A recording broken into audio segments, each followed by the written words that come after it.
আমরা সকলে কিন্তু কাছাকাছি পাশাপাশি থেকে আমরা একই সঙ্গে বড় হয়ে উঠেছি সবাই। বাংলাদেশের জনগণের আবহমান কালের এই যে ধর্মীয় সামাজিক শিক্ষা, মূল্যবোধ এবং সংস্কৃতি কখনোই কিন্তু অপর ধর্ম কিংবা বর্ণের মানুষের বিরুদ্ধে প্রতিহিংসামূলক আচরণের শিক্ষা দেয় না। কিন্তু এমনকি আমি আরো মনে করি বাংলাদেশের কখনোই কোনো কালেই কিন্তু সাম্প্রদায়িক হামলা কিংবা সাম্প্রদায়িক দাঙ্গার মতন কোনো পরিস্থিতিই ছিল না, এবং আমি দৃঢ়ভাবে বিশ্বাস করি ইনশাল্লাহ ভবিষ্যতে এটি হবার কোনোই কারণ আমি দেখি না। আমি মনে করি কোনোই কারণ নেই। বরং এমন বাস্তবতায় আপনাদের অনেকেই হয়তো আমার সঙ্গে একমত হবেন যে হাতে গোনা দু একটা ব্যতিক্রম ছাড়া বাংলাদেশে সংখ্যালঘু কেন্দ্রিক অধিকাংশ হামলার ঘটনা কিন্তু ধর্মীয় কারণে হয়নি। বরং আমরা যদি খুব খেয়াল করে দেখি এইসব ঘটনাগুলোকে তদন্ত করলে অধিকাংশ ঘটনাই আপনারা দেখবেন, আমরা সকলেই দেখতে পাবো অধিকাংশ হামলার ঘটনাই অবৈধ লোভ লাভের জন্য দুর্বলের উপরে সবলের হামলা, কিংবা এর নেপথ্যে রয়েছে অসৎ রাজনৈতিক উদ্দেশ্য চরিতার্থ করা। প্রিয় উপস্থিতিবৃন্দ, গত 15 বছরের এই পলাতক স্বৈরাচারের শাসনামলে নিজেকে সবল এবং ভিন্ন দল মতের মানুষকে দুর্বল ভেবেছিল।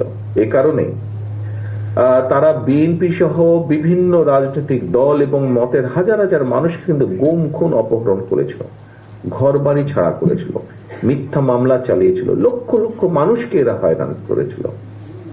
বিএনপি সহ বিভিন্ন রাজনৈতিক দল এবং মতের মানুষের বিরুদ্ধে এইসব হামলা, নির্যাতন, নিপীড়ন কিন্তু সংখ্যালঘু হওয়ার কারণে হয়নি, বরং অবৈধ ক্ষমতার লোভে আরো রাজনৈতিক প্রতিহিংসা চরিতার্থ করতেই কিন্তু বিরোধী দলমতের উপর নির্যাতন, নিপীড়ন চালানো হয়েছিল। সুতরাং ধর্মীয় সংখ্যালঘু মানেই নিজেকে দুর্বল ভাবার কোনো কারণ নেই, বরং বাস্তব যে কথা আপনাদের অনেকের বক্তব্য থেকেও বেরিয়ে এসেছে আজকে, এই স্বৈরাচারী দুর্বৃত্ত কিংবা ক্ষমতালোভীদের কাছে কিন্তু সংখ্যালঘু কিংবা সংখ্যাগুরু কেউই নিরাপদ না। স্বৈরাচারী ক্ষমতালোভীদের কাছে হীন দলীয় কিংবা ব্যক্তি স্বার্থটাই হচ্ছে সবচেয়ে বড় তাদের কাছে। প্রিয় ধর্মাবলম্বী হিন্দু ধর্মাবলম্বী ভাই ও বোনেরা, আমি মনে করি সংখ্যালঘু আর সংখ্যাগুরু এটি কিন্তু কোন একটি দেশের জনসংখ্যার চরিত্র এবং বৈশিষ্ট্য নির্মাণের জন্য কিন্তু একটা শব্দ মাত্র, এর চেয়ে বেশি কিছু নয়।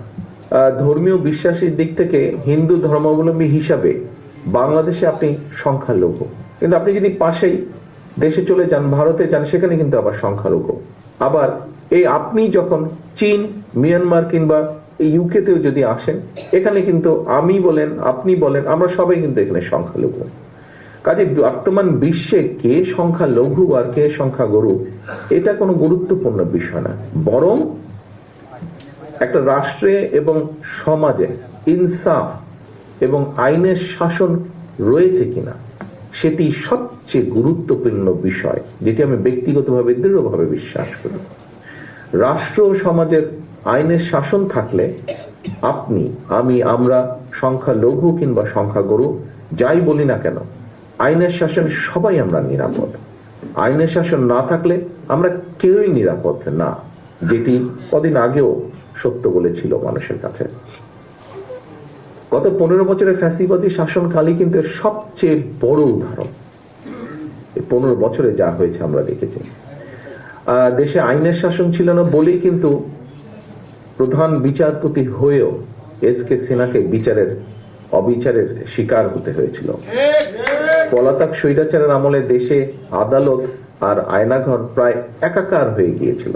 সুতরাং সংখ্যালঘু কিংবা সংখ্যাগুরু, দল, মত, ধর্ম, বর্ণ নির্বিশেষে প্রত্যেকটি নাগরিকের অধিকার এবং নিরাপত্তা নিশ্চিত করতে হলে রাষ্ট্র আর সমাজে আইনের শাসন প্রতিষ্ঠার কোনোই বিকল্প নেই। আমি আবারও বলছি, আমি মনে করি নিজ নিজ অধিকার রক্ষায় প্রত্যেকটি নাগরিকের ভোটের অধিকার একটি কার্যকরী এবং শক্তিশালী অস্ত্র। যতদিন পর্যন্ত মুসলমান, হিন্দু, বৌদ্ধ, খ্রিস্টান অর্থাৎ দল, মত, ধর্ম, বর্ণ নির্বিশেষে দেশের প্রত্যেকটি নাগরিক নির্ভয়ে নিশ্চিন্তে নিজের ভোট দিয়ে, নিজের পছন্দের প্রার্থীকে ভোট দিয়ে জনপ্রতিনিধি নির্বাচন করে জনগণের কাছে জবাবদিহিমূলক একটি সরকার প্রতিষ্ঠা করতে সক্ষম না হবেন, ততদিন পর্যন্ত কোন নাগরিকেরই নিরাপত্তা এবং অধিকার সুরক্ষিত নয়। প্রিয় ভাই বোনেরা, আমাদের মহান মুক্তিযুদ্ধের মূল মন্ত্র ছিল সাম্য, মানবিক মর্যাদা, সামাজিক সুবিচার।